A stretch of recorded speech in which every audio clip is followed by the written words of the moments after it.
Hey friends, it's a couple of days since I published my book. I am feeling pretty good.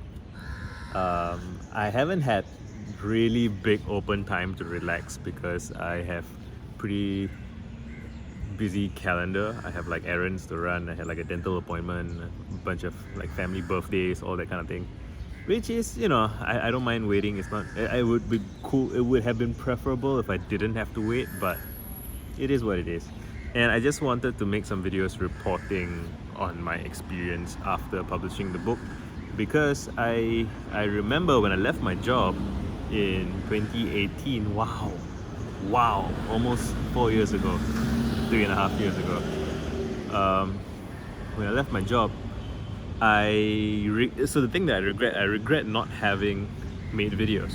At the time, I was still nervous to speak on camera, and yeah, it would have made me. I tweeted a bunch, I wrote a bunch here and there, but I would have liked to have a capture of my state, just to see what it was like. And so I'm trying to make up for that as I recover from my book, which feels like publishing my book feels like a second job quit, and which brings me to with something I want to talk about, which is like tension in the body and a sense of awareness. One of the things I'm noticing, so the first thing I noticed immediately after I shipped my book was an immediate sense of relief here, like just softening of the face. It just felt really good and relaxed. And I still haven't gotten as much sleep as I would like. Last night I slept at maybe 3 a.m., 2 a.m. and I slept about 6 hours or maybe less, and that's a separate story. I'm working on a Substack. So I wrote a Substack yesterday, my first Substack essay of the year, and I intend to be doing more of that. And I think I got excited about the idea that I have for how I want to progress, which is that I'm going to include, so with every Substack post that I do, I'm gonna get the idea for the next one somewhere in the existing post, but I'm gonna try and pick something unexpected or surprising or unconventional. I'm not gonna plan it out in advance, like what I'm gonna write next. I'm gonna just write, as confidently as I can, as kind of cheerfully as I can. My words are being I'm still sleepy, so I'm like sleep drunk a little bit. I'm not awake, so anyway, whatever, that's how it is. I wanted to talk about expanded awareness. Yeah, I noticed that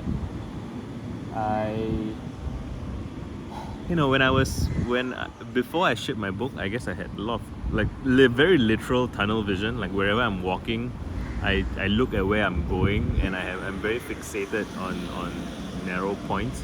Whereas now I feel like I'm looking around a lot more. I'm just kind of aware. Like I'm seeing further out. I'm not just looking at what's in front of me. I'm looking further out, and it doesn't feel like a conscious choice. It feels like I'm less closed up inside myself, right? I'm more expanded, and it feels good. It feels like the world is less closed in on me, which is great. And it's interesting to contemplate the degree to which there's like a direct function of my sense of obligation, my sense of what's troubling me, what I have to do. This time seems to be passing slower as well, and I feel like I've been talking for 20 minutes and it's only 4 minutes.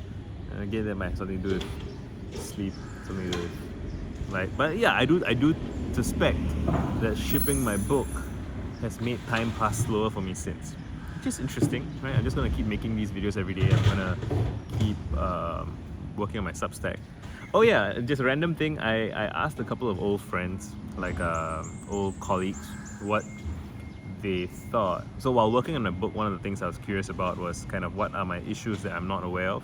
And so I decided to ask a couple of trusted mentor figures and friends for what they thought. And a couple of things. One was they said that I'm very shifty-eyed, or I used to be very shifty-eyed, and I think I've toned that down a little bit, but I still do it quite a bit, which is I don't like looking at people in the eye when I'm talking. And I think that goes back to like childhood shit, like just parents, teachers, making eye contact with people is just generally what's the word? I don't know what's the word to use, but like it's just there's a lot there I got to process. And the other thing was that I didn't take as much initiative when it came to, like, I would talk a bunch about the importance of like social gatherings, for example, but I wouldn't organize events myself as much as I seemed to want to. And that's correct as well. My friends are so observant, and there are reasons for that. And I'm not going to get into that in this video because I want to. I don't necessarily, so it's interesting. The thing that I'm reflecting on is how there are things that you realize are true that you want to mention without necessarily getting into, because I want to face it and deal with it. And I recognize that part of the problem sometimes is that you don't surface things that you should, but I think it's also possible to surface things that you shouldn't. And I'm just going to end it here for now, but that's something for me to think about and get into. Okay.